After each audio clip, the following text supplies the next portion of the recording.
नमस्कार दोस्तों, स्वागत है आपका हमारे YouTube चैनल फ्री एजुकेशन में। दोस्तों आज के इस वीडियो में हम सामान्य अध्ययन यानी कि जीके जीएस के मोस्ट इंपोर्टेंट 25 क्वेश्चन को सॉल्व करने वाले हैं। ये 25 क्वेश्चन काफ़ी अच्छे लेवल के क्वेश्चन हैं, इंपॉर्टेंट क्वेश्चन हैं। ये क्वेश्चन प्रीवियस कई एग्जाम में पूछे गए हैं और इन क्वेश्चन को हम बिल्कुल डिटेल में विथ एक्स्ट्रा फैक्ट के साथ में हल करेंगे। तो चलिए शुरू कर लेते हैं। नंबर फर्स्ट क्वेश्चन है, किस प्रदूषक के कारण ब्लैक फुट रोग हो जाता है। तो दोस्तों जितने भी क्वेश्चन इस वीडियो में लाया हूं, यदि आपको किसी भी क्वेश्चन का आंसर पता है तो वीडियो को पॉज करके अपना आंसर लगाएं। इसके बाद मैं आंसर बताऊंगा और क्वेश्चन के रिलेशन में जितने भी एक्स्ट्रा फैक्ट बन सकते हैं सभी को समझाऊंगा। तो देखिए, एक प्रदूषक तत्व है वो है AS, ठीक है। इसको क्या बोलते हैं? तो इसको आर्सेनिक बोलते हैं, ठीक है। और आर्सेनिक प्रदूषक के कारण ही ब्लैक फुट रोग हो जाता है, ठीक है। यहाँ पर आप देख पा रहे होंगे इस प्रकार से फेयर हो जाते हैं। देखिए, ये जो ब्लैक फुट रोग है, यदि आर्सेनिक युक्त जल लगातार हमारे संपर्क में रहता है या फिर किसी अन्य कारण से जो आर्सेनिक है वो हमारी बॉडी में जमा हो जाता है तो ये ब्लैक फुट रोग हो जाता है, ठीक है। और ये जो रोग है ये अधिकतम पशुओं में देखने के लिए मिलता है, ठीक है। जो AS है ये क्या है? तो देखिए, एक प्राकृतिक तत्व है, ये रंगहीन और स्वादहीन होता है, ठीक है। और एक और क्वेश्चन पूछा जाता है कि गंगा नदी में सबसे ज़्यादा आर्सेनिक की मात्रा कहाँ देखने को मिलती है। तो गंगा नदी में सबसे ज़्यादा आर्सेनिक की मात्रा जो है ये पश्चिम बंगाल में मिलती है। कहाँ पर? पश्चिम बंगाल में देखने को मिलती है। ये क्वेश्चन कई बार पूछा जाता है, ठीक है। यदि मानव शरीर में आर्सेनिक की मात्रा 0.5 मिलीग्राम से ज़्यादा हो जाए तो ये काफ़ी नुकसानदायक होता है और त्वचा संबंधी समस्याएं होती हैं, ठीक है। और मुख्य रूप से क्या होता है? तो ब्लैक फुट रोग हो जाता है। इसको याद रखेंगे, काफ़ी अच्छा क्वेश्चन था। नंबर सेकंड क्वेश्चन है, स्वामी दयानंद सरस्वती ने किस शहर में पहली बार 1875 में आर्य समाज की स्थापना की थी। तो क्वेश्चन यही पूछा जाता है सबसे पहले, तो आर्य समाज की स्थापना किसने की थी?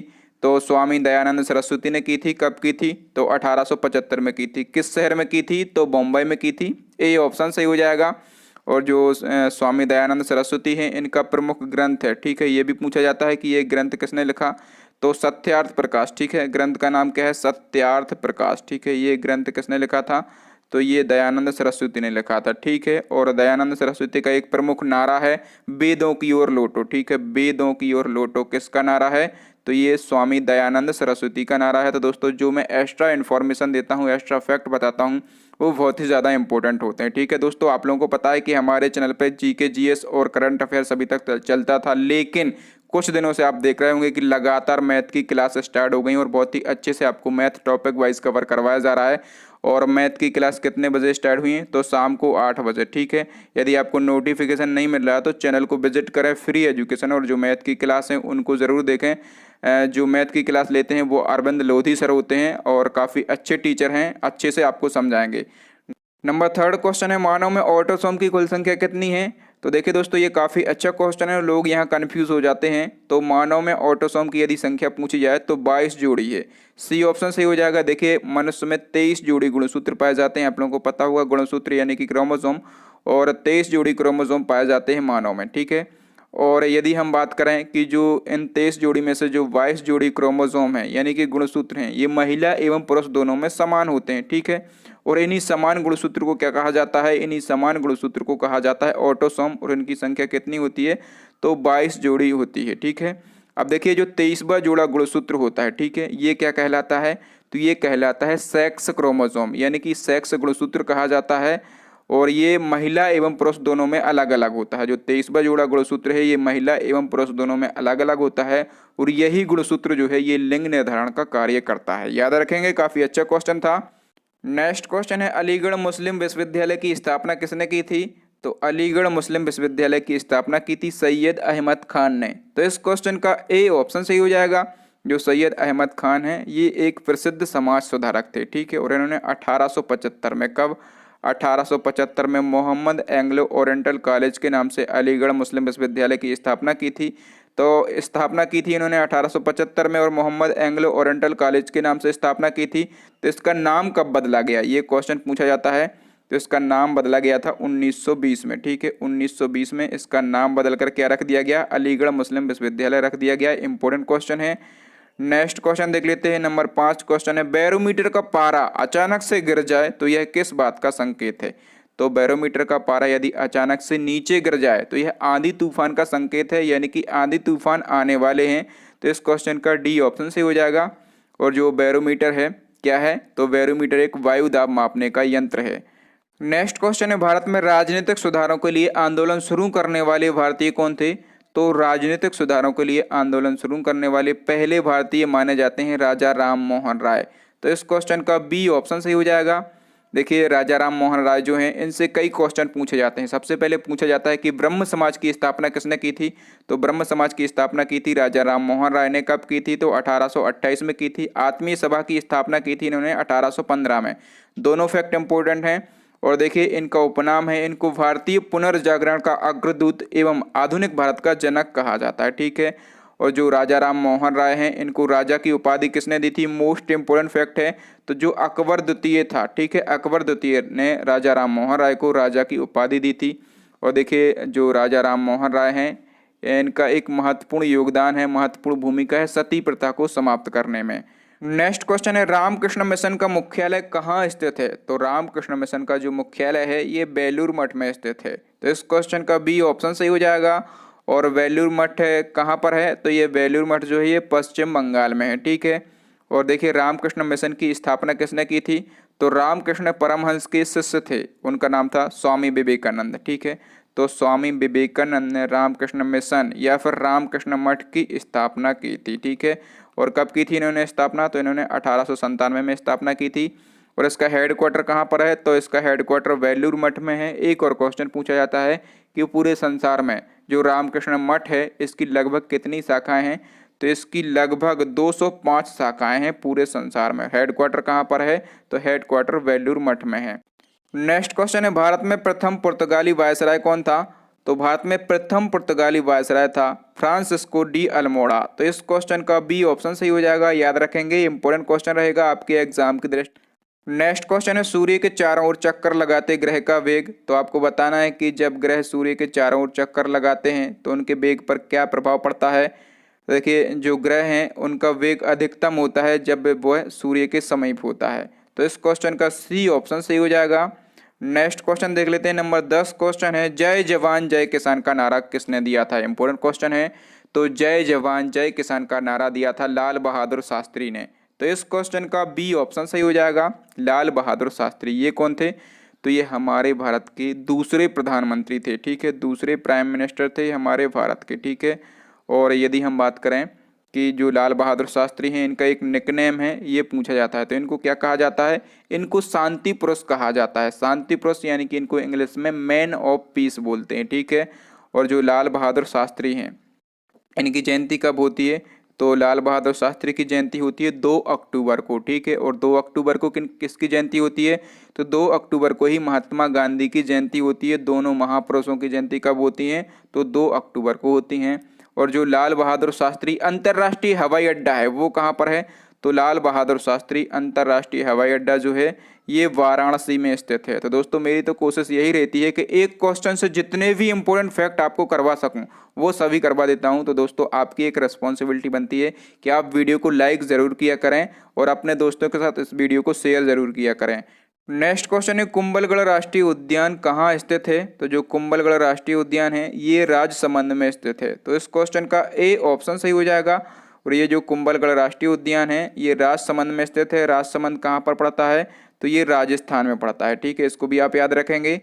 नेक्स्ट क्वेश्चन है, बगदाद किस नदी के किनारे बसा हुआ है? ये क्वेश्चन कई बार रिपीट होता है। तो जो बगदाद है ये टिग्रिस नदी के किनारे बसा हुआ है। तो इस क्वेश्चन का ए ऑप्शन सही हो जाएगा। और आपको बगदाद से याद आ रहा होगा कि जो इराक देश है इसकी राजधानी क्या है? तो बगदाद है। ठीक है। और यदि हम बात करें कि इराक की मुद्रा क्या है तो इराकी दीनार। ठीक है, इराकी दीनार जो है ये इराक देश की मुद्रा है। नेक्स्ट क्वेश्चन देख लेते हैं। नंबर 13 क्वेश्चन है, भारत के किस शहर में पहली बार सौर ऊर्जा से संचालित मेट्रो ट्रेन चलाई गई? तो सौर ऊर्जा से संचालित यानी कि सोलर एनर्जी से संचालित पहली मेट्रो ट्रेन चलाई गई थी दिल्ली में। तो इस क्वेश्चन का डी ऑप्शन सही हो जाएगा। याद रखेंगे, अच्छा क्वेश्चन था। नेक्स्ट क्वेश्चन है, अयोध्या स्थित बाबरी मस्जिद का निर्माण किसने करवाया था? तो बाबरी मस्जिद का निर्माण किसने करवाया था? मीर बाकी ने करवाया था। तो इस क्वेश्चन का डी ऑप्शन सही हो जाएगा। देखिए क्वेश्चन इसलिए इंपॉर्टेंट है क्योंकि जो बाबरी मस्जिद है ये चर्चाओं में रहती है। ठीक है। तो इसका निर्माण किसने करवाया था? मीर बाकी ने करवाया था। और कब करवाया था? तो ये 1527 में करवाया था। ठीक है। और यदि हम बात करें कि ये मीर बाकी कौन था, तो बाबर का सेनापति था। ठीक है, बाबर का सेनापति था मीर बाकी, इसी ने जो है बाबरी मस्जिद का निर्माण करवाया था अयोध्या में। नेक्स्ट क्वेश्चन देख लेते हैं। नंबर 15 क्वेश्चन है, किस सूफी संत की दरगाह पर अकबर दर्शन हेतु अधिक जाता था? तो अकबर जो है दर्शन हेतु किसकी दरगाह पर जाता था? तो मोइनुद्दीन चिश्ती की दरगाह पर जाता था। तो इस क्वेश्चन का ए ऑप्शन सही हो जाएगा। ये क्वेश्चन पूछा गया था। और जो मोइनुद्दीन चिश्ती है ये कौन था? तो प्रसिद्ध सूफी संत था। और जो मोइनुद्दीन चिश्ती है इसकी दरगाह है कहाँ पर? तो इसकी दरगाह जो है ये अजमेर में स्थित है। नेक्स्ट क्वेश्चन है, भारतीय राष्ट्रीय कांग्रेस के किस अधिवेशन की अध्यक्षता गांधी जी ने की थी? तो भारतीय राष्ट्रीय कांग्रेस का बेलग्राम अधिवेशन हुआ था। ठीक है, बेलग्राम अधिवेशन कब हुआ था? 1924 में हुआ था। इसी की अध्यक्षता गांधी जी ने की थी। तो इस क्वेश्चन का डी ऑप्शन सही हो जाएगा।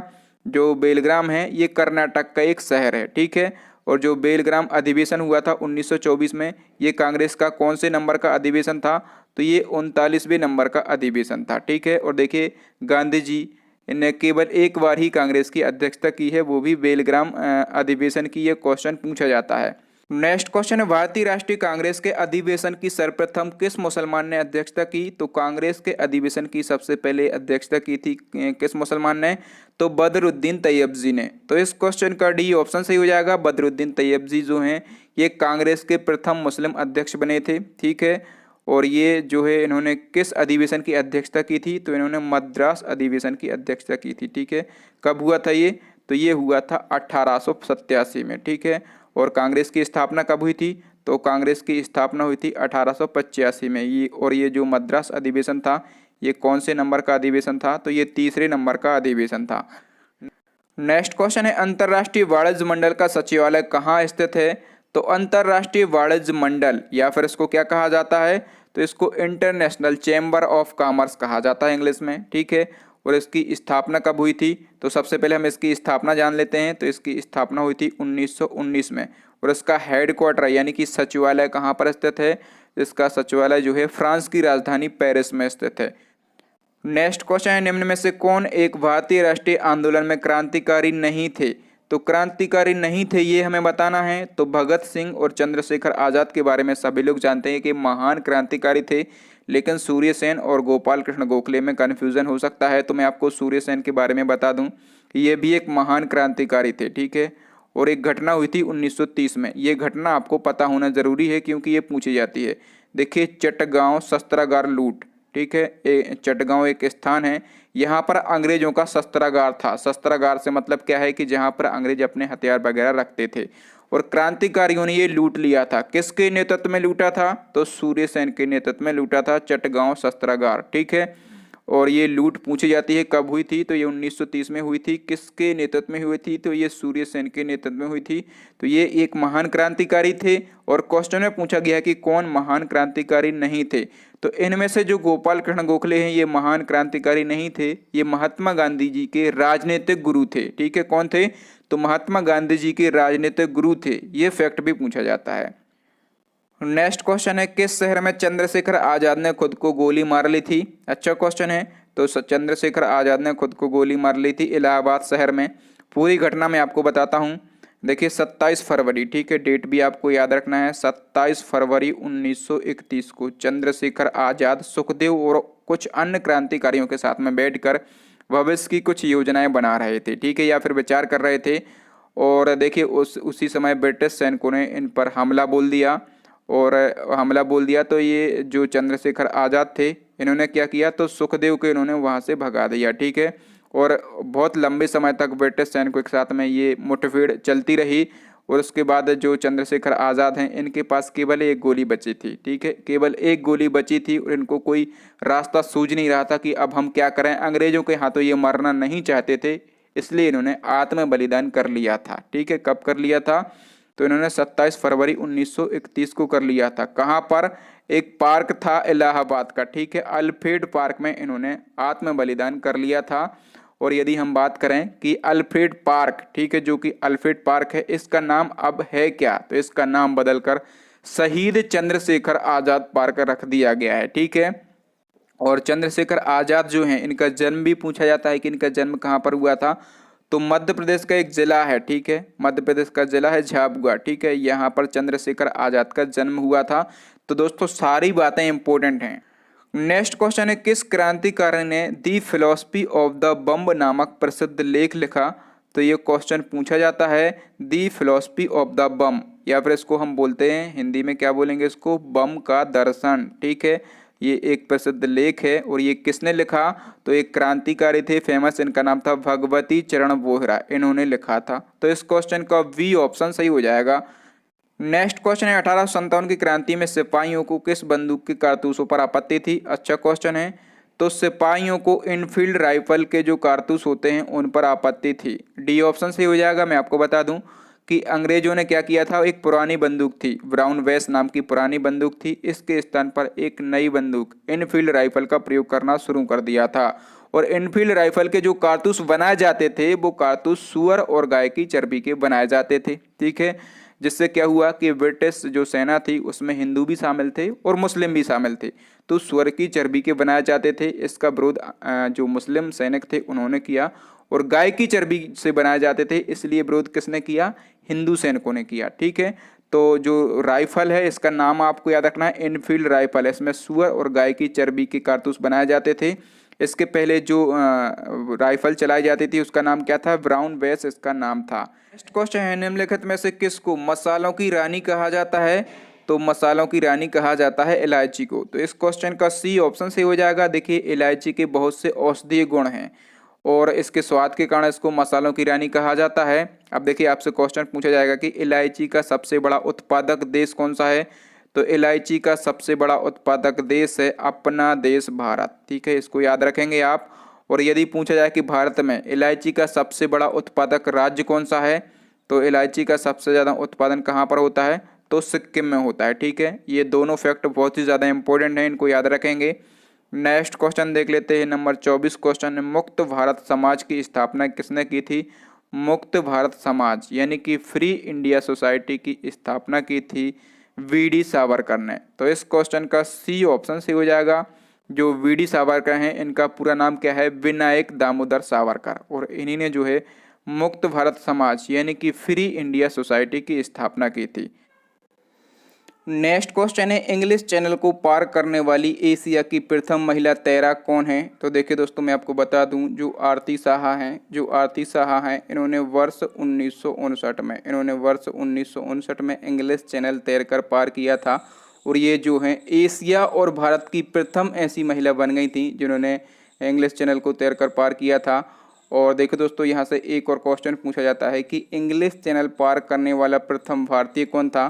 तो इंग्लिश चैनल पार करने वाला प्रथम भारतीय व्यक्ति जो है उसका नाम था मेहर सेन, ठीक है। तो ये फैक्ट भी आपको याद रखना है दोस्तों। यहाँ पर हमारे 25 क्वेश्चन कंप्लीट हो गए हैं। अब नेक्स्ट एंड लास्ट क्वेश्चन है आपके लिए, चैलेंजिंग क्वेश्चन है, इसका आंसर आपको कमेंट करके बताना है। नंबर 26 क्वेश्चन कह रहा है कि विटामिन B12 का रासायनिक नाम क्या है? ठीक है, तो आपके लिए 4 ऑप्शन दिए गए हैं और यदि आप चाहें तो विटामिन B12 के बारे में डिटेल भी लिख सकते हैं। तो थैंक यू दोस्तों, वीडियो देखने के लिए बहुत बहुत धन्यवाद। आपको वीडियो कैसा लगा ईमानदारी से कमेंट करके ज़रूर बताएं, और यदि आपको वीडियो अच्छा लगा हो तो प्लीज़ इस वीडियो को लाइक करें और कम से कम अपने 5 दोस्तों के साथ इस वीडियो को शेयर करें। हमारे चैनल को सब्सक्राइब करने के साथ साथ बेल आइकन जरूर दबा लें, ताकि जब भी मैं कोई नया और लेटेस्ट वीडियो डालूँ तो उसका नोटिफिकेशन आपको मिल सके।